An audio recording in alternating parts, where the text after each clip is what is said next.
You are listening to Mining Stock Education, where you'll learn from the top leaders in the natural resource sector and uncover quality mining investment opportunities.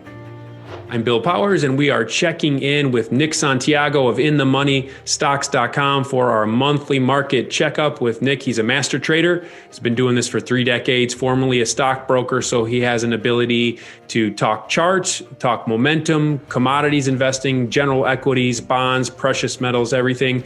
Nick, welcome back onto the show, and I've been thinking about you the last 2 weeks because previously, months ago, you said that gold could go down and test $1,700. And honestly, when you said it, I was kind of skeptical, but you proved to be right. So when gold went below $1,700 here recently, were you buying gold, or what type of gold equities were you picking up? Yes, I did buy it. I bought the GDX, and I think on the last time we were together, I said that would go to $31 or may even pierce it a little bit, and that did that.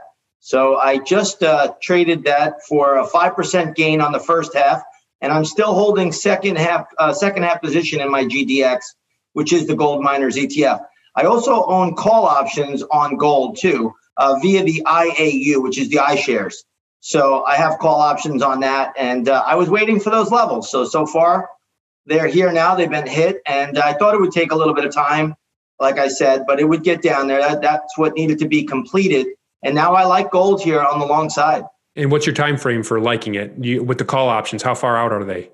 Well, there's a lot of Well, I take a lot of time. So I gave myself all the way out to July, but I've already captured a nice gain in the gold miners via swing trade, which means I'm actually purchasing the shares of the GDX. So I took half of that off the table already for about 5%. And I'm going to look for probably a 15% move, maybe a move to $36, $37, maybe more. We just have to see how it gets off those lows. It's always hard to say. As far as the option goes, I generally look for about 30%. Then I'll look for potentially even more than that.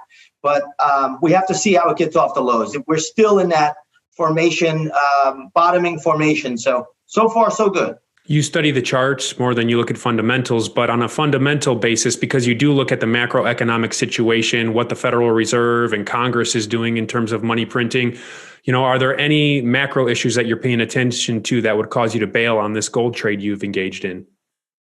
Well, a lot of times gold will trade with the market, and I ultimately expect the market to go lower in 2021. So I've been pretty adamant about that. I thought the market would get toppy probably around mid-February. We've had a pretty good decline from there. So sometimes gold gets thrown away, but gold has been pulling back since August of 2020. And a lot of people don't realize that. We've had an 8-month pullback in gold. Now we're hitting significant levels. So what my thinking is, and I'm never good at the story. I'll be the one to tell you, I'm good at charts. I'm good at cycles.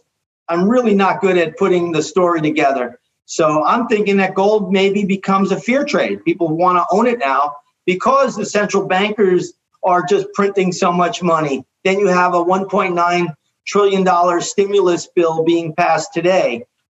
There's a lot of loose money out there. This is all good fundamental reasons to own gold. But we could have said that for months now, and gold has been pulling back. And a lot of people were saying, hey, I'm going to own gold. And I was saying, I'd probably wait to the 1700 level because I think that's where it's going. But, I'm a chartist first and foremost. And, I do think that there's a good backdrop here for gold to go higher. You've said volatility is the best trade of the year. Now, if we have seen a top in the general equities, but it's a rounded top, not a panic sell-off, can volatility still be a good play? Yes. So what happens with rounded tops, if you've been around the markets as long as I have, that's a process. It takes time. It just doesn't, unlike last year where we had, the big sell-off on a panic. Last year was a panic. This year is not a panic. It really is. It's what we call a rounded top. Hence, you get V bottoms. V bottoms when you get that exhaustion selling. You put in the low. There's no more sellers here. Then the buyers come in, you get that V pattern. When you have a rounded top, it's a process. Sometimes this could take 2-3 months. But ultimately, you'll get a panic at some point and you'll get hard selling. And I think we're getting closer every day. Okay. What about your thoughts on the stimulus bill here? 1.9 trillion. How does that sound to you? No, it's terrible. It's actually terrible policy. If the money was given to small businesses or to people that really were going to put it to work, this is all pork. This is not. I mean, that's what politicians do anyway. We could just. I mean, look at the last stimulus bill that they had where they gave out the $600 checks. I mean, there were things in that were even President Trump said it was terrible. I mean, you had to sign it because, you have to get that money out, get something out to the people. But the reality of it is it's horrible what they're doing. Is there enough money in there for the people that it's going to affect the market?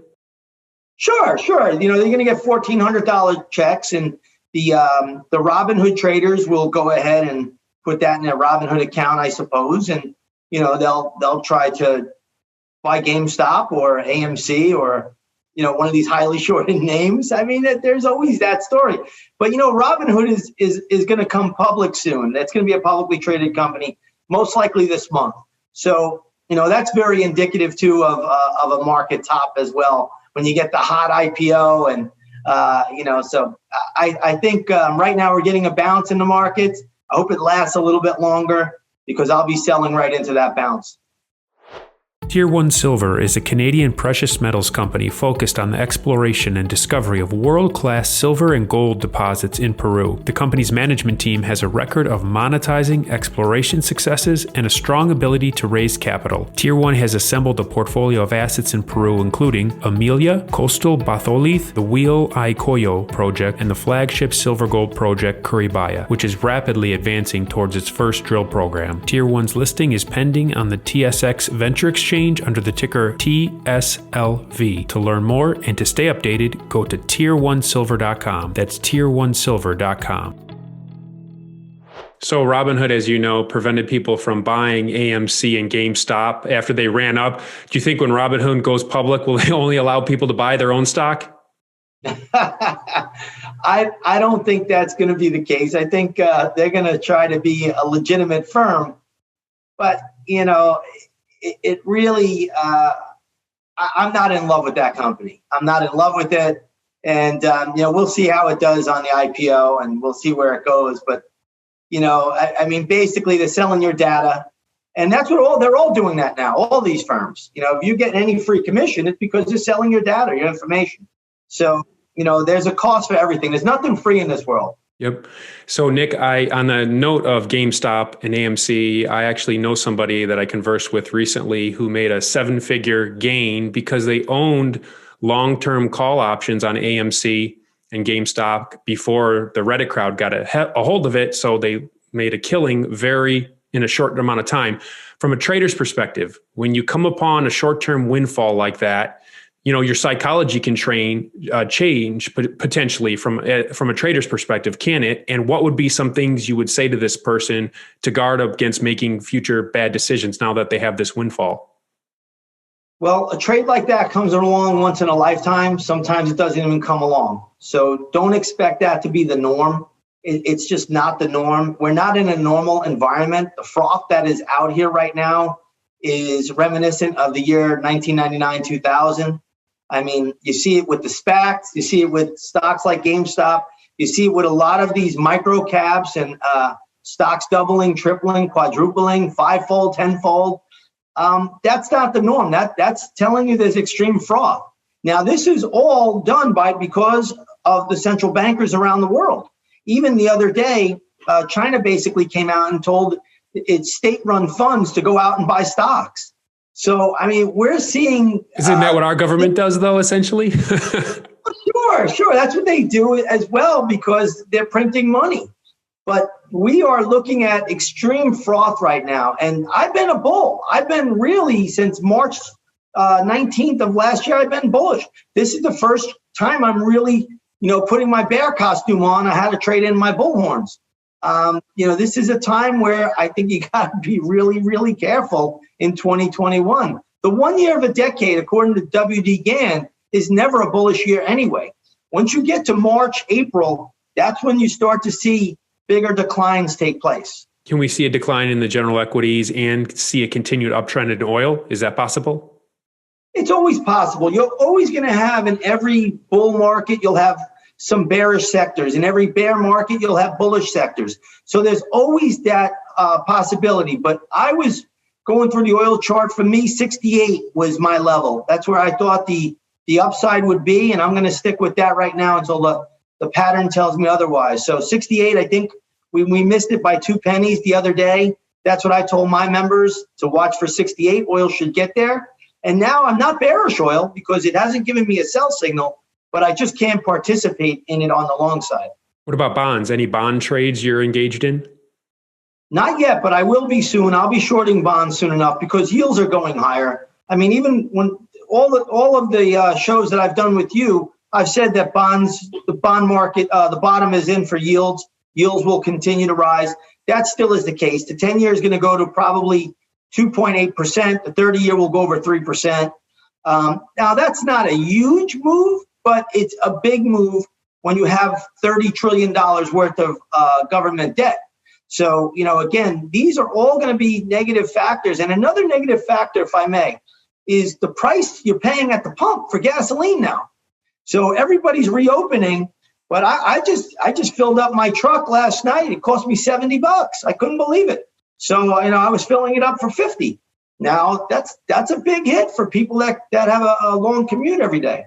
Final question, Nick, you mentor several traders through your subscription service and what you do at MiningStockEducation.com. What's the most pressing question or concern or point of anxiety that they've been bringing to you, and how have you addressed it? Well, the one thing that they've been bringing to me is that they continue to look to buy equities that I think are not really viable companies. So a lot of these SPACs, that seems to be the hot topic among my group. They just love the SPACs, and the SPACs have gotten spanked recently. And, truthfully so, they're not great companies, or else they would have been public a long time ago. But in this environment, they get to come public via a SPAC.